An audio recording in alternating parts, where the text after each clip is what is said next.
On the Good Morning Show, live video here as a pedestrian has died after being hit this morning by a car on Tennessee Street. The latest on what we know with a live report from the scene. Plus, Governor Rick Scott unveils his budget, a breakdown of how he plans to fund Florida.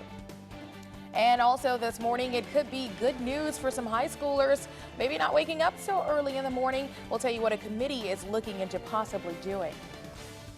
All right, and some of those kids at the bus stops wish they could put off going out there for a little longer this morning. Pretty cold out there. Rob's forecast next. Live from the WCTV studios, this is the Good Morning Show. Coverage you can count on. All right, good morning, everyone. Thanks a lot for joining us this morning. Well, a pedestrian is dead after a crash on Tennessee Street in Tallahassee. It happened early this morning near the Capitol Circle Northwest intersection. Charlene Criswell has reporting live out there all morning long. She joins us live from the scene with the latest. What can you tell us, Charlene? Hey, Aaron, Shonda. Yeah, I'm here off Tennessee Street where you can see that the police cars still have this Taco Bell area and Tennessee Street roped off here. They've been kind of in and out with investigators going in and out of that scene. As you said, a pedestrian is dead after being hit by a car. That call came in around 3:10 this morning, according to TPD, and they say they aren't releasing any details about the pedestrian or the driver of that car, but it was a one-vehicle crash with one pedestrian. So we'll continue to keep you updated on that information as it becomes available. As for right now, Tennessee Street is kind of limited with traffic. A lot of people are getting up and driving through. So just be careful because police are still kind of blocking off an area. You cannot turn into Walmart from Tennessee Street at all either direction. So be sure to use an alternate route if that's where you're headed this morning. As I said, we'll continue to keep you updated with information as it becomes available. Art, Shonda, back to you. All right, thanks a lot, Charlene, for that update this morning.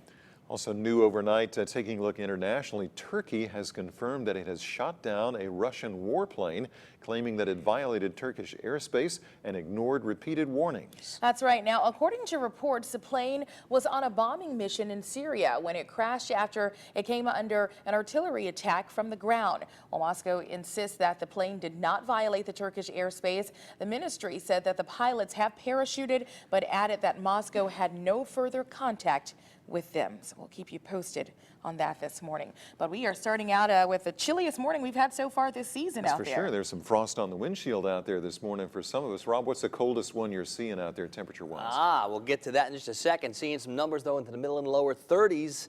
Nothing on the radar picture, of course. The sky's super clear. I do see some clouds out to the west that will slowly spill into our skies today. So it's not going to be as blue out there, the skies. But we do have a 32 this morning in Monticello. There's the coldest spot. How about 33 degrees for Camilla, 34 in Thomasville. It's 35 in Wilma, 36 at Quincy. It's 38 degrees in Live Oak and 39 at the airport in Tallahassee. And temperatures aren't done dropping just yet. In the next hour, hour and a half, we'll see temperatures fall a little bit farther. What about that future cast? I don't think we're going to find any rain chances anytime soon, but I do think we're going to start to slowly build back some clouds. And if we saw a couple of isolated sprinkles over the next couple of days, I wouldn't be shocked, but I'm not expecting them. What I'm expecting are going to be a little bit more clouds developing to go with plenty of sunshine and slowly moderating temperatures. Yesterday, a handful of spots didn't get out of the 50s. Those of us that did, just barely. Today, it should be talking more mid-60s after this frosty start. And I think over the next couple of days, those daytime highs keep climbing a little bit more. We'll break down that full forecast, guys, in just a bit. All right, thanks a lot, Rob. And with this chilly weather, many of you are bringing out the heaters for the first time this year. Experts have some advice for you. They say the #1 mistake customers make is having a dirty filter and a lack of general maintenance on the unit. But they did explain what that odd smell is once you turn your heater on. The heat pump has got an electric heat strip in it for supplemental heat, and during the summertime it's not being used, so it will accumulate dust. When you turn the heat on the first time, it's going to burn that dust off, and you're going to have that toaster smell, that burning smell. All right, in order to avoid high energy costs, Barano says to keep your thermostat set close to 68 or 70 if you can. Governor Rick Scott unveiled his budget yesterday. More funding and fewer taxes highlight Florida's 2016 budget. Well, it's $79.3 billion in all. That's more than $1 billion larger than last year's. Scott calls for increased education spending and $1 billion in tax cuts, mostly for businesses. Well, the budget would also cut nearly 1,000 state jobs, most of them in the Department of Health. But the governor wants to add nearly 500 corrections jobs.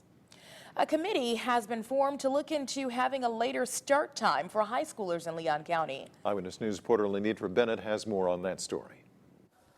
A committee is reviewing options to push the start time from 7:30 to 8:30 for Leon County high schools.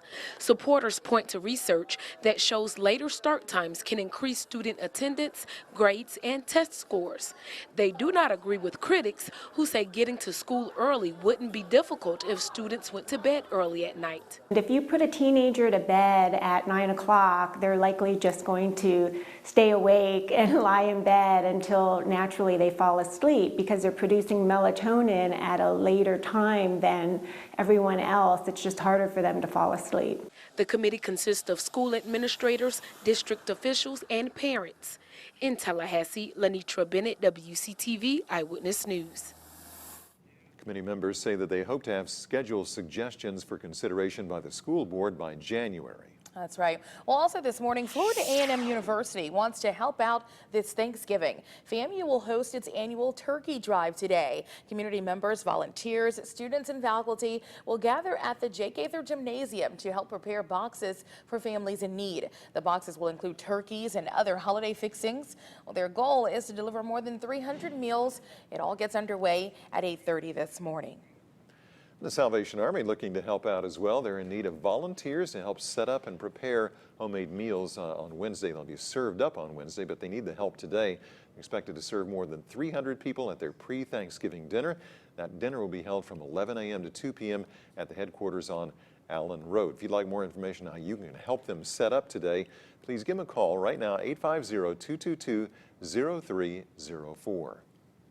Well, the U.S. State Department has issued a worldwide travel alert for Americans in the wake of the Paris attacks. Well, the department says the terror groups like ISIS, Al-Qaeda, and Boko Haram continue to plan terrorist attacks in multiple regions.